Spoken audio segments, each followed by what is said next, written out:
Is the move done? Don't tell me you're backing out now. I'll be leaving today. Aw, I'm gonna miss you. Thoughts of losing my stress escape are bumming me out. After saying what she wanted, my sister-in-law Mandy hung up the phone. Seeing her go from on top of the world to feeling low was something I was really looking forward to. My name is Alyssa, and I'm 29 years old. Currently, I live in a spacious apartment close to the city center with my parents. Until a year ago, I was married.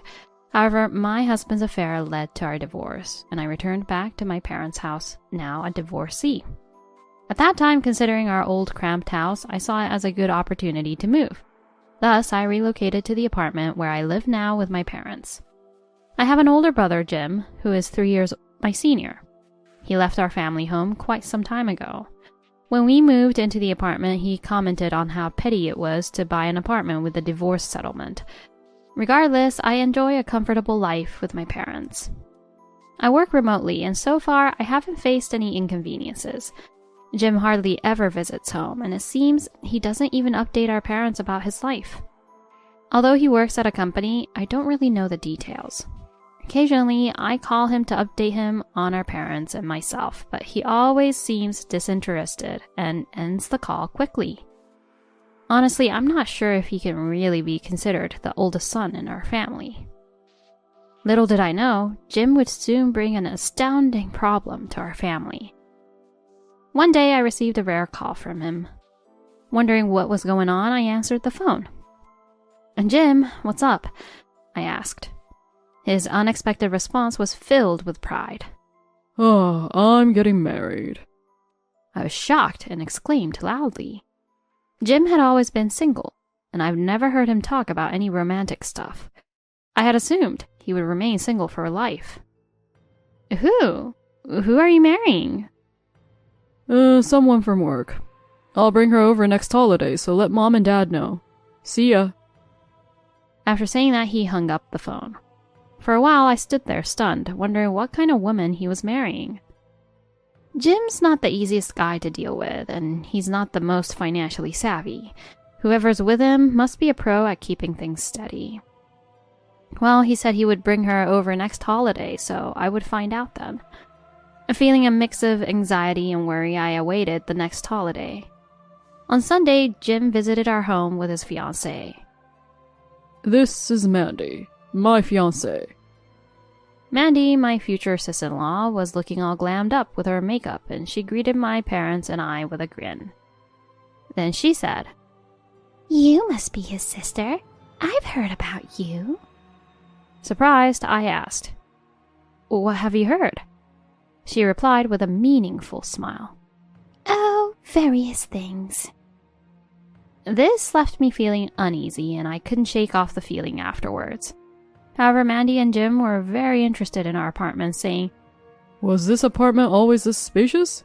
and, Wow, what a lovely apartment. my parents were puzzled by their behavior. Eventually, after touring the apartment, they left, saying they would visit again. 3 days later, Jim announced that he and Mandy had registered their marriage. A couple of things just didn't sit well with me. Even though they were throwing shade at my divorce, they didn't seem to plan on having a wedding ceremony. I found it kind of strange that the ones who always worry about what others think didn't have a ceremony. Jim had been working for a long time, and Mandy worked at the same company, so they should have some savings. When I asked Jim, he said, "It's a busy time right now. We plan to have it once things settle down." I was somewhat convinced, but what really concerned me was his text message. "Be home next holiday. I have something important to discuss." Jim's mention of the important conversation left me with a sense of unease. I started my day off feeling a bit uneasy. On the next holiday, Jim brought Mandy to our parents' house. He wasted no time and said something shocking. "Actually, we're thinking of living in this house." This caught both my parents and me by surprise. Mandy, smiling, said, Well, this house is so spacious, isn't it? And there's that large unused room. If we could use that room, that would be enough for us. It would be helpful for you, father-in-law and mother-in-law, to have someone around to help out. right? When I hurriedly replied, "That spare room is for guests," my brother interjected. Guests? Do they even come to this house? It looks like it's not being used at all. It wouldn't be a problem for us to use it, right? But Alyssa! Mandy suddenly called my name, cutting me off. Actually, it's strange for you to be living in this house, isn't it? Do you think you have the right to refuse us living here? Despite her smile, Mandy's words were filled with pressure. Was this the malice I had been fearing from her? Without our consent, my brother and Mandy started bringing their belongings into the house the very next day. Soon the house was filled with our stuff. Looks like it's going to be cramped with all our stuff here, Jim remarked. Right. If only there was a room to store our stuff. Oh, isn't there an unused room?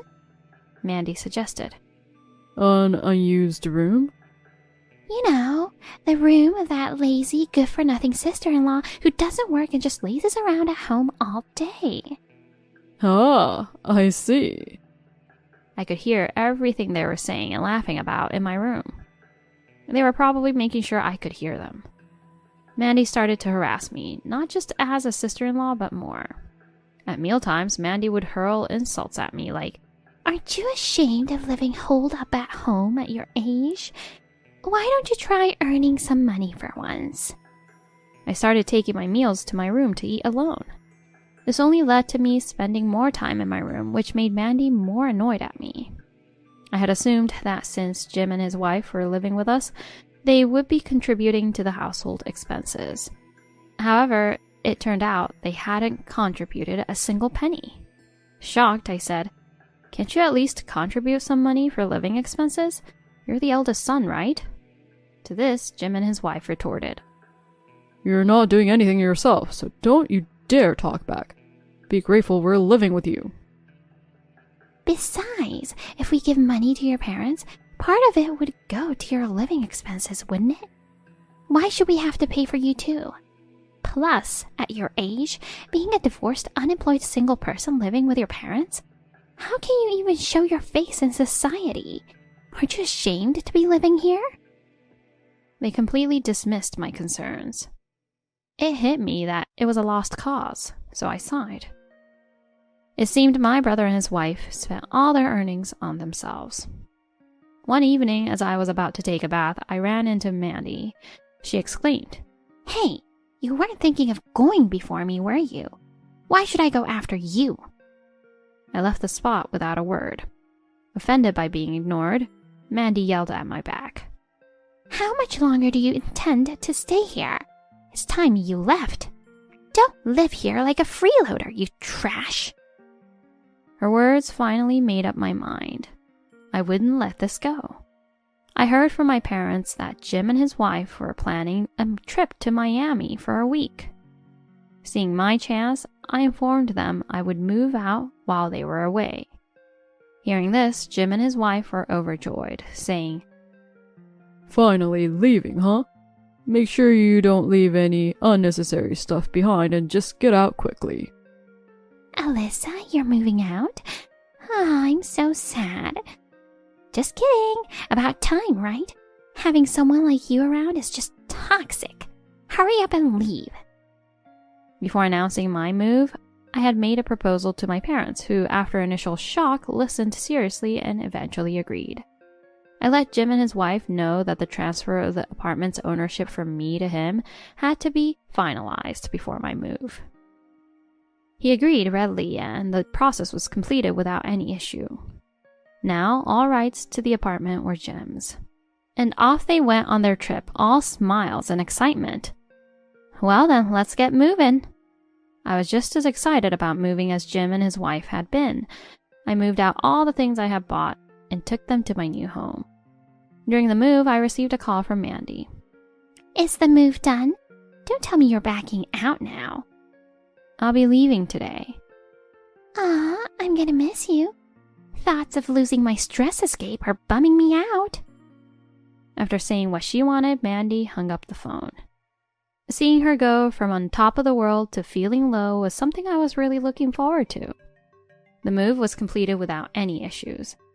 Leaving that apartment felt sad, but it was no longer the apartment where I had happily lived with my parents.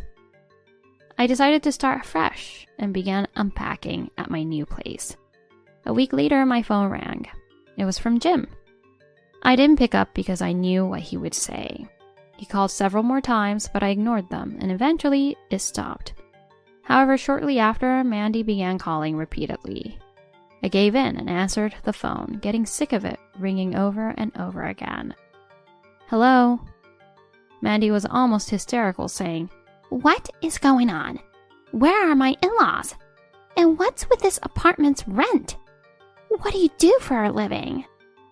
I sighed deeply before saying, "Please, one question at a time."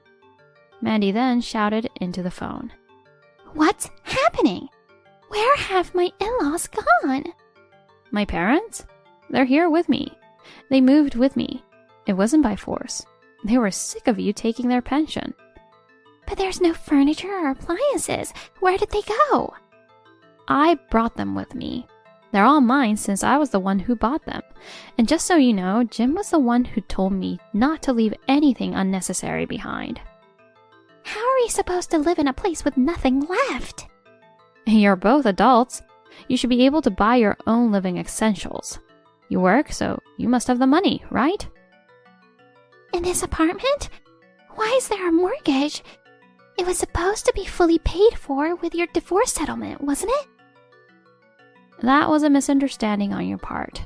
I put down a down payment with my own money and took out a mortgage for the apartment. I didn't receive any compensation for my divorce. It's a $1,000 a month mortgage." "What? $1,000 monthly?" And by the way, I have connections with the apartment's designer and the real estate agent through my work, and they kindly offered me a discount. But since I've transferred the ownership to Jim, I thought it would be rude to keep it at a discounted price. So I had it reassessed at its original value. Starting next month, the mortgage payments will be $3,500 per month. $3,500? That can't be. You're joking, right? You should know that such a spacious and well-located apartment can't possibly be bought outright, even with my divorce settlement. You should use some common sense. I could tell, even over the phone, that Mandy's face was turning pale. Both you and Jim work at good companies, so paying it shouldn't be impossible, right? If you can't, you might have to sell it, though I think you'll end up at a loss. "What do you do for a living?" You were the ones who decided I was unemployed or a shut-in. I work, actually. I'm a designer in the architecture field, working from home. I'm financially stable enough to handle an unexpected move and buy a new apartment. "Why did you keep quiet about this? Come back right now. Without your help, what are we supposed to do? We'll let you live here with us." Mandy kept yelling at me from her high horse.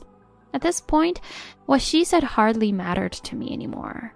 I could still hear Mandy's shouting voice as I hung up the phone. Then I immediately blocked Jim and Mandy's phone numbers.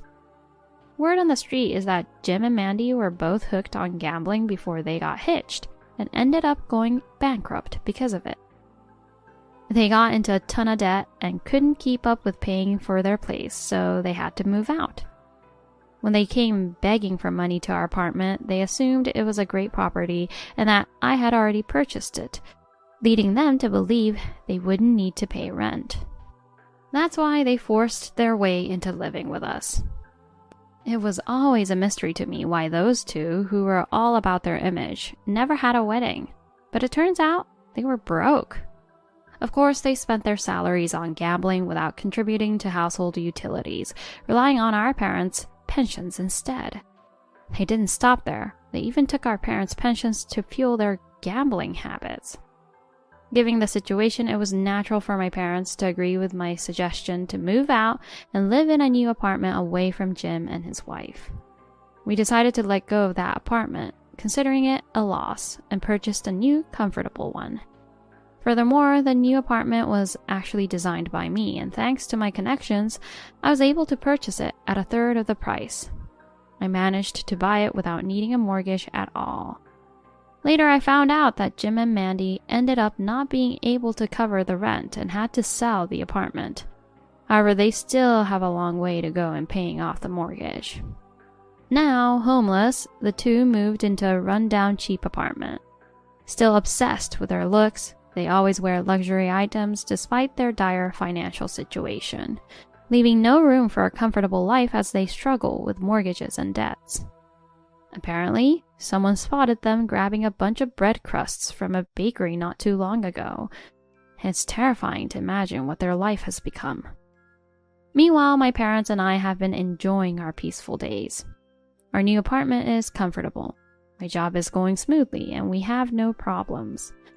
Despite receiving numerous calls from unknown numbers, which I assume were from Jim or Mandy, I never answered.